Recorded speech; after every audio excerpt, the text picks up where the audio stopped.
여러분 안녕하셨습니까? 오늘은 제가 한 2년 전에도 그리고 1년 전에도 대전 그 도심 융합 특구에 관해서 여러분께 계획되었을 때 말씀을 드렸고, 구체적으로 대전광역시에서 발표했을 때 도심 융합 특구에 관해서 여러분께 브리핑을 좀 해드린 바가 있어요. 근데 그 이후로 뭐 이렇다 하게 진전이 되거나 뭐 가시적으로 뭘 보이는 것이 없어서 답답한 마음에 도시융합특구가 어떻게 진행되고 있는지를 쭉 취재도 해보고 자료 좀 찾아봤습니다. 그래서 그 결과를 오늘 여러분께 한번 같이 공유하겠습니다. 이 도시융합특구 사업이 그 대전만 해당되는 게 아니고 전국적으로 보면은 5대 광역시 중에서 대전, 대구, 광주, 부산, 울산 이 5개 지구가 현재 선정되었어요. 선정되었는데 이 5개 선정 지구 공이 현재 부진한 상태예요.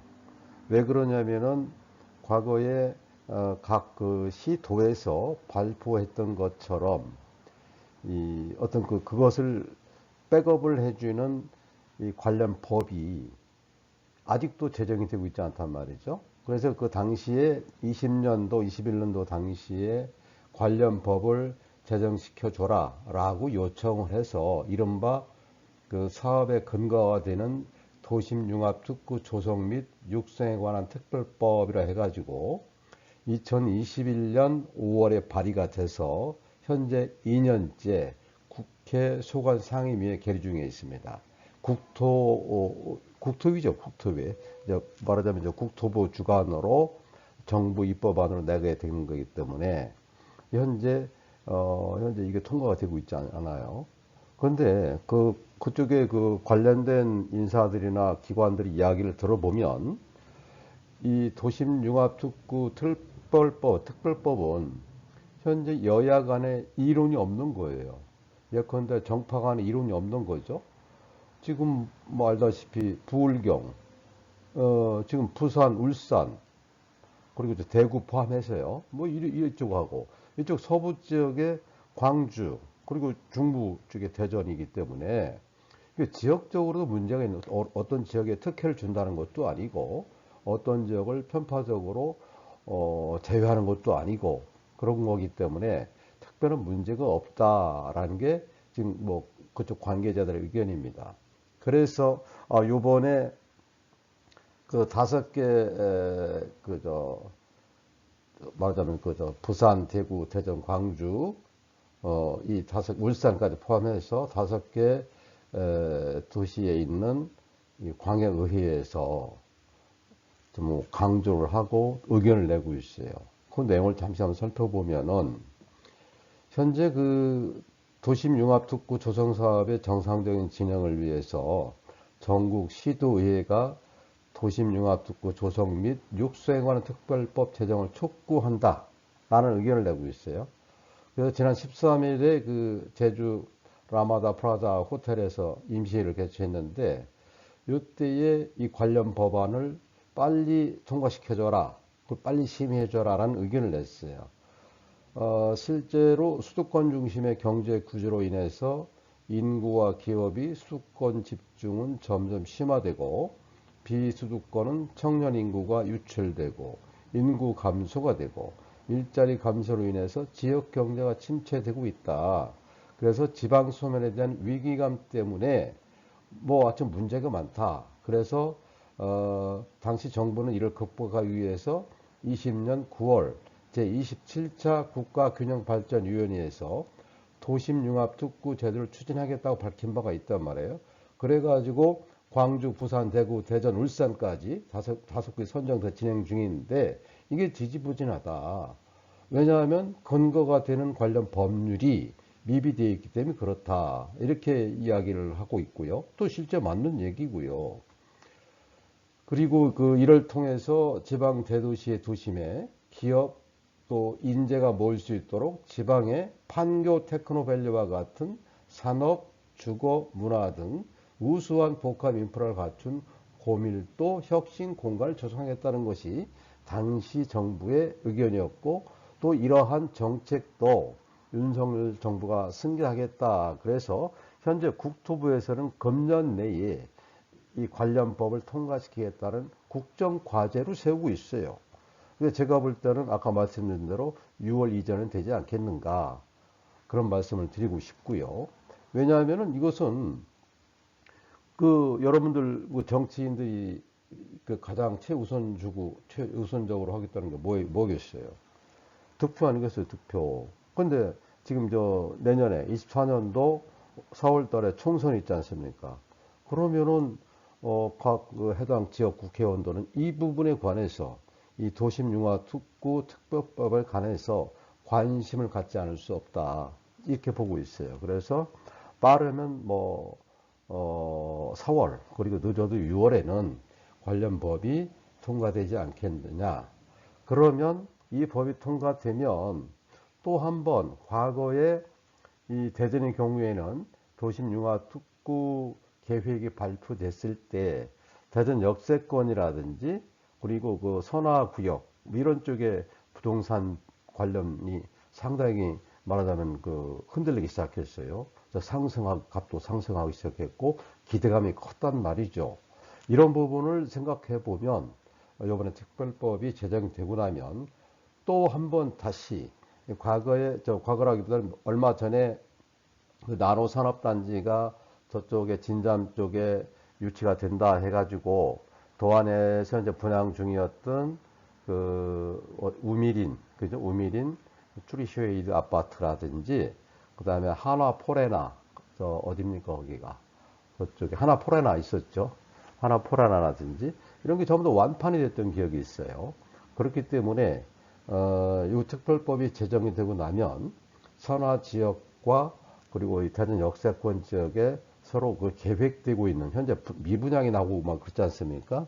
이쪽에 어디예요? 이걸 다시 한번 말씀드리지 않을 수 없는데 코릉 하늘채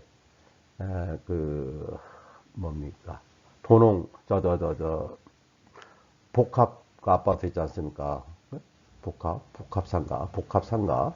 그 다음에 이 앞에 있는 힐스티츠 소나타 와이즈라든지 이런 부분, 저쪽에 대전역 쪽에 센텀 비스타라든지 이런 부분들이 분양이 또 막 불붙지 않겠냐 이렇게 조심스럽게 얘기해 보고 있는 겁니다.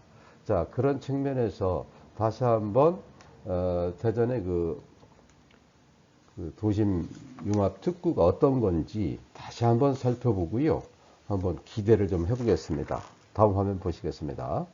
그림을 보시면 이쪽이 창업공간 존이고 여기가 옛 충남 도청자리예요. 도청자리에서 중앙을 잇는 은행동 쪽이죠. 이쪽에 성장 엔진 존, 그리고 대전 역세권 지역에 공동주택존과 혁신 확산 존이다. 이렇게 해가지고 이렇게 라인업이 되어 있는 상태예요. 이 그림을 잠깐 보시고 다음 화면 다시 한번 보여드릴게요.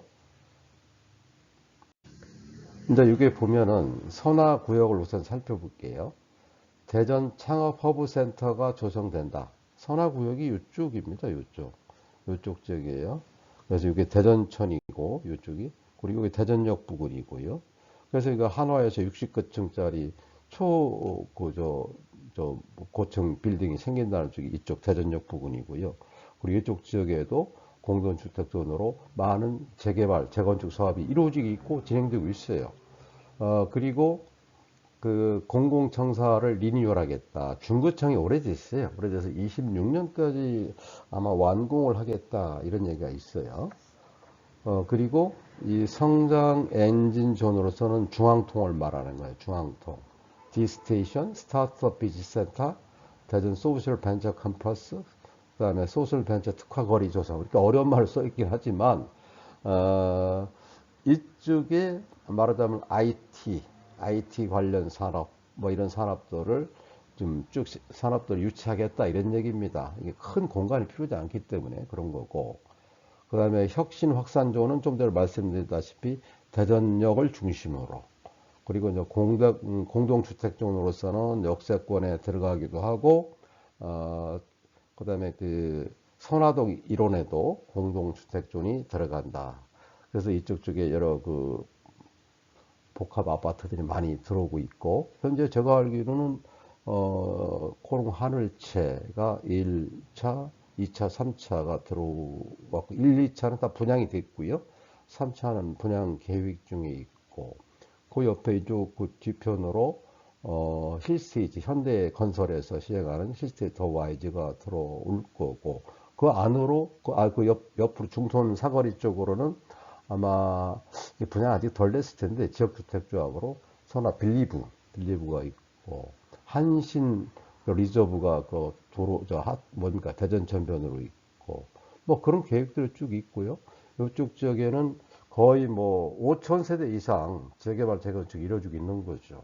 이런 부분을 주목해서 여러분들이 투자를 결정하시는 것도 좋겠다. 이런 얘기고, 사실 그 대전 원도심은 대전역하고 옛 충남도청 사이 중앙동, 대흥동, 은행동, 선화동 일대를 말하는 거예요. 옛말에 말이죠. 뭐 여러분 많이 들어보셨을 겁니다. 나이 드신 분들은. 선화동에 산다고, 부자 동네 사네. 이런 얘기를 들었고, 야, 우리 은행동에서 만나. 그럼 웬만하면 저 약속 다 통해요. 그 안에 들어있어 다 만날 수 있는 거죠. 그런데 이 원도심이 옛 용화만 있다가 이제 공동화가 돼서 바로 이 원도심 도심융합특구 사업이 생기게 된 거죠. 사실은 이게 그 도심융합특구는 그 판교 제2테크노밸리라고 판교 쪽에 그 굉장히 그 성공한 사업이잖아요. 요런 사업처럼 각 5개 광역시에다가 이러한 단지를 만들겠다는 거예요. 그래서 고밀도 혁신 공간을 조성해서 쇠퇴해가는 지방 경제를 살려보자 이런 얘기입니다. 그래가지고 현재 그 판교 제2테크노밸리는 현재 450개 기업이 들어와 있어요. 앞으로도 1000개 이상 늘어날 텐데 대전도 그렇게 되겠다는 말씀을 드리는 거죠. 원래 도심융합특구는 우리 고유의 아이템이 아니었고 그 아이디어가 아니었고, 원래는 스페인 바르셀로나 도시 있었잖아요. 도시 있잖아요. 포블레노우, 미국의 세인트루이스의 코텍스 혁신지구, 싱가포르의 원노스 지구처럼 공공 또는 민관과 협업한, 그 다음에 live, work, play, 3일 여가가 있는 혁신지로 모델로 삼은 거예요. 그래서 그 대전의 경우에는 124만 해배, 약 38만 평입니다. 그래서 4개 존으로 아까 말씀드렸던 창업공간존, 여기 혁신공간존, 그 다음에 성장엔진존, 그리고 공동주택존, 이렇게 4개 공간으로, 4개 존으로 특성화되겠다. 이런 말씀을 드리고, 특히 선화구역은 공공부지, 이쪽이 선화구역이죠. 여기가. 특히 선화구역은 공공부지와 빈집을 활용한 창업공간존이 조성되고, 이쪽 역세권 구역은 지식산업의 허브, 그리고 철도산업의 클러스터 등 지역 특화 산업을 전국적으로 확산시키겠다. 이런 계획이 있는 거예요.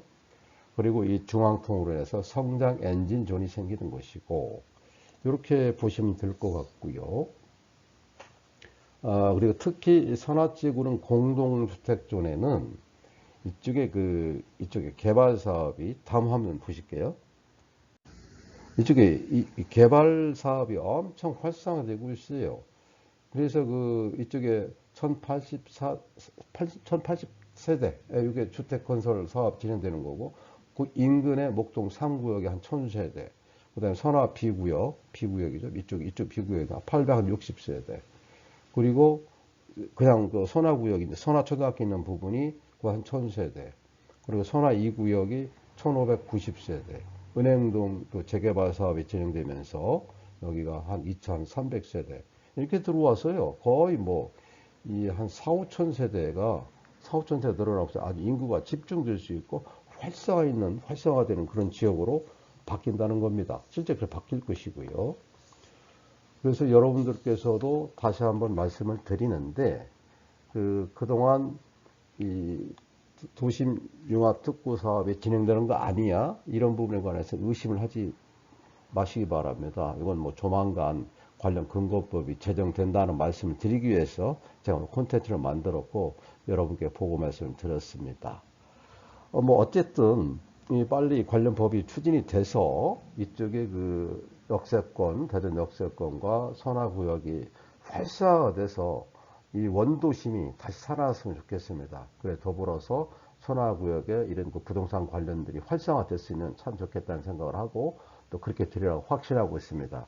오늘은 간단하게 도심 융합 특구 사업이 어떻게 진행되고 있는지 그리고 관련 법들은 어떻게 진행될 것인지를 예측해보고 관련 자료들을 제가 쭉 취재해서 여러분께 오늘 말씀드렸어요. 참고하시고요. 여러분들 건승하십시오. 제가 드린 정보가 늘 유익하길 소원하고요. 그럴 때마다 좋아요, 구독 부탁드리겠습니다. 여러분 감사합니다.